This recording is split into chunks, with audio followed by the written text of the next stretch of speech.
이 남자는 딸에게 처음으로 아빠 소리를 듣습니다. Thank you for getting me, baby. You just call me dad.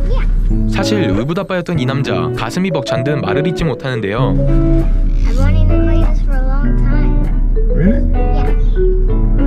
감동한 남자는 아이에게 무한한 사랑을 표현하죠. Darling, listen. You just make my day happy, right?